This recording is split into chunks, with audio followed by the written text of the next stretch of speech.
नमस्कार दोस्तों, welcome to the video. दोस्तों, जो युद्ध 2 दिन के अंदर एक्सपेक्टेड था कि अमेरिका और इज़राइल खत्म कर देंगे ईरान के ऊपर अटैक करके, वो अब काफ़ी दिनों तक खिंच चुका है। आप देखेंगे कि ईरान ने हेवी चैलेंज दिया है अमेरिका को और इज़राइल को अपने रीजन में, और वो जितने भी एलाइज़ हैं, चाहे वो सऊदी अरेबिया हो, बहरीन हो, ये सब सबको जो है सब बॉम्बिंग कर रहा है, और ये काफ़ी लंबे टाइम तक खिंच गया। और इज़राइल और अमेरिका ने इतने एक्सपेक्ट तो एकदम ही नहीं किया था कि इस तरह का जो है युद्ध खींच सकेगा। अब न्यूज़ ये एक्सटेंसिवली कवर हो रही है कि अमेरिका ये प्लान कर रहा है कि जो कुर्द्स हैं, लोकल रेबल्स हैं ईरान और इराक के अंदर, उसको मोबिलाइज़ करे, उनको सपोर्ट करे, ताकि जो इंटरनल डिस्टेबलाइजेशन है ईरान के अंदर, उसको किया जा सके। आप देखेंगे कि जो प्रेस सेक्रेटरी है कैरोलिना लेविट, उसने भी जो है कन्फर्म किया है कि ट्रंप ने जो रिबेल ग्रुप्स हैं उनसे बात की हुई है। हालाँकि ये कन्फर्मेशन ये लोग नहीं दे रहे हैं कि फाइनल बात क्या हुई है, या वो एग्री हुए हैं कि नहीं हुए हैं, या उसको सपोर्ट करेंगे या नहीं करेंगे।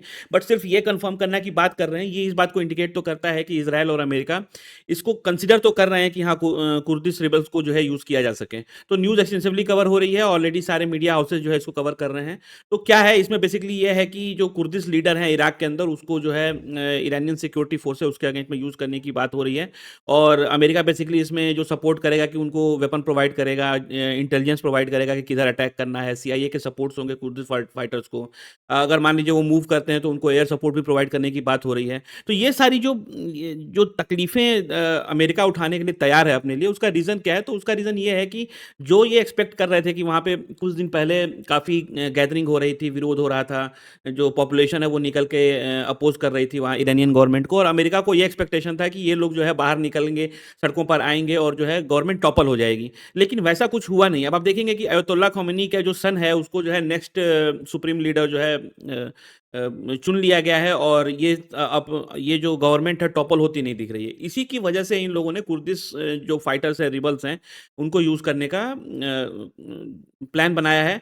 और वो बेसिकली ये चाहते हैं कि उनको यूज़ करके ईरानियन गवर्नमेंट है उसको इंटरनली डिस्टेबलाइज़ करें, क्योंकि जब गवर्नमेंट वीक होगी और ये ट्रूप्स को रिबल्स को सपोर्ट करेंगे, तो वो अंदर से जो है जो ईरानियन सिक्योरिटी फोर्सेज़ हैं, वो जो है कमज़ोर होंगी, और उनके ऊपर ज़्यादा बेहतर तरीके से कंट्रोल किया जा सकता है। ठीक है, तो वो बेसिकली अपना ट्रूप नहीं भेजना चाहते हैं, ये नहीं चाहते कि यूएस के अपने खुद के ट्रूप्स वहाँ पे जो है एक्टिव रहें, और इसकी वजह से जो रिबेल ग्रुप ऑलरेडी एग्जिस्ट करते हैं वहाँ पे, उसको यूज़ करके इस एरिया को कम्प्लीटली डिस्टेबलाइज किया जाए, और ईरान गवर्नमेंट को मजबूर किया जाए कि वो अमेरिका के जो टर्म्स एंड कंडीशन है उसको माने, और उसको जो है उसके अंदर में फिंगर्स के अंदर रहे। ठीक है।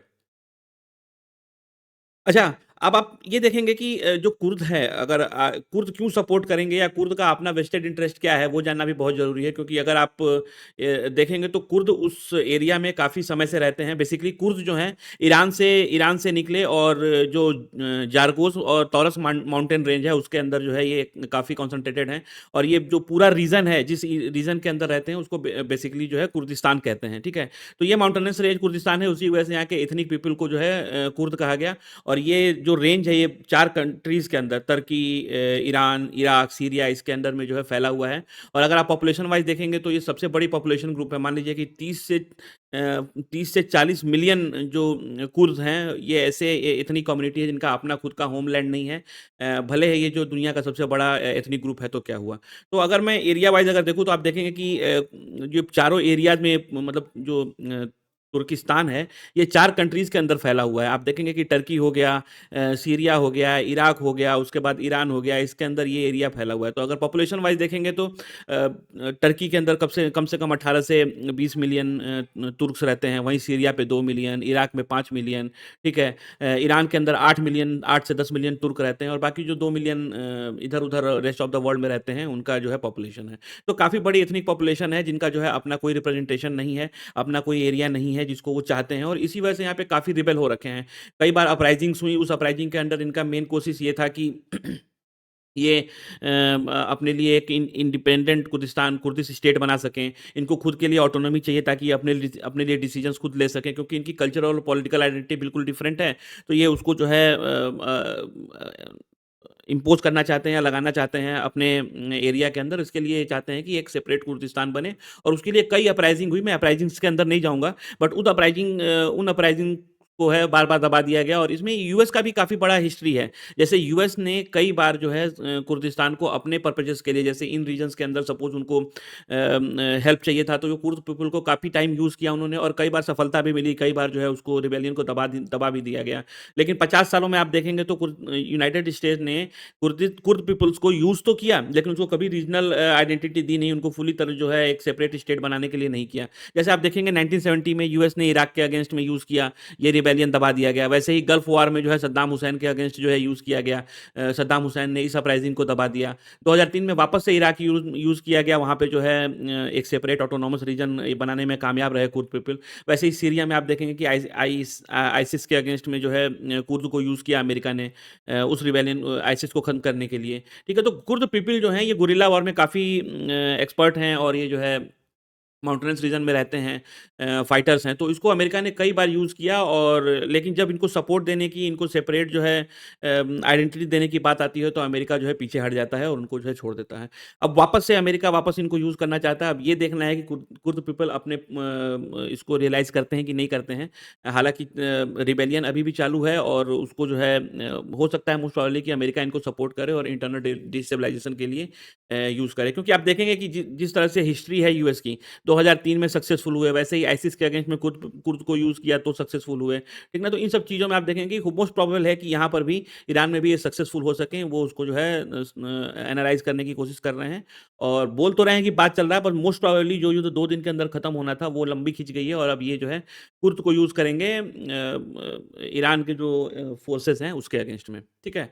अच्छा, अगर आप फ़ायदा क्या है इरानियन कॉन्फ्लिक्ट के अंदर यूएस यूज़ क्यों करना चाहता है, तो पॉपुलेशन वाइज़ अगर ईरान में ही देखेंगे तो जो टोटल पॉपुलेशन है उसका 10% जो है खाली ईरान के अंदर है और ये वहाँ पे कुछ पार्टियाँ हैं, रीजनल पार्टियाँ जैसे कि कुर्दिस्तान डेमोक्रेटिक पार्टी है, कुर्दिस्तान फ्री लाइफ पार्टी है, कोमाला पार्टी ऑफ इरानियन कुर्दिस्तान, तो ये सारी जो है ईरान के अंदर हैं जो कि ऑलरेडी आर्म्ड हैं, इनको आर्म्ड रिबेलियन करती हैं और इसको यूज़ किया जा सकता है। इनको थोड़ा-सा सपोर्ट मिलेगा तो ये उसको इनके जो डिस्टेबलाइजेशन है, ईरान को डिस्टेबलाइज़ करना चाहता है अमेरिका, वो उसको यूज़ करके कर पाएगा। अच्छा, माउंटेनेंस रीजन है तो यहाँ पे गुरिल्ला वॉरफेयर के लिए बहुत ही इफेक्टिव है, तो नेचुरल हाइड आउट्स हैं, ये बाहर निकलेंगे, अटैक करेंगे और वापस से जो है अपने माउंटेनेंस रीजन में चले जाएँगे। तो जो ईरान की गवर्नमेंट है उनको इनको टैकल करने में और अगर अमेरिका सपोर्ट करता है तो काफ़ी दिक्कत आएगी और मोस्ट प्रोबेबल चांसेस ये भी हैं कि ईरानियन गवर्नमेंट जो है टॉपल भी हो जाए। तो जो सपोर्ट अमेरिका ये एक्सपेक्ट कर रहा था कि उसको ईरानियन पीपल से मिलेगा, वो जो है मिला नहीं और एक्सटेंसिव बॉम्बिंग इज़राइल और अमेरिका कर रहे हैं ईरान के ऊपर और अब वो जो है कुर्द को यूज़ करना चाहते हैं कि इंटरनल डिस्टेबलाइजेशन हो सके। अब यही देखना है कि ये रिबेलियन सक्सेसफुल होता है कि नहीं होता है और अगर ये सक्सेस हो जाता है तो अमेरिका जो है अपने प्लान में सक्सेसफुल हो पाएगा और देखते हैं कि सिचुएशन किस तरह से डेवलप होती है। बाकी इससे रिलेटेड कुछ और अपडेट आएगा तो मैं आपको इन्फॉर्म कर दूँगा और इसमें 2 चीज़ें हैं।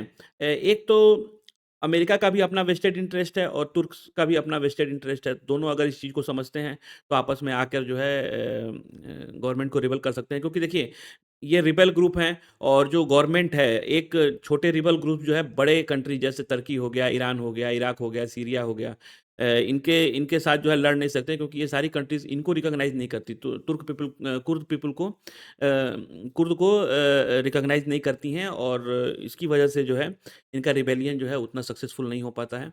बट अगर अमेरिकन गवर्नमेंट का इनको सपोर्ट मिलेगा तो ये अपनी बातें मनवा सकेंगे और डिस्टेबलाइज़ कर सकेंगे ईरान को इंटरनली। तो फिलहाल यही था, बाकी वीडियो आपको इन्फॉर्मेटिव लगा तो लाइक एंड सब्सक्राइब करिए। We will meet in next video, till then thank you, tata, bye bye.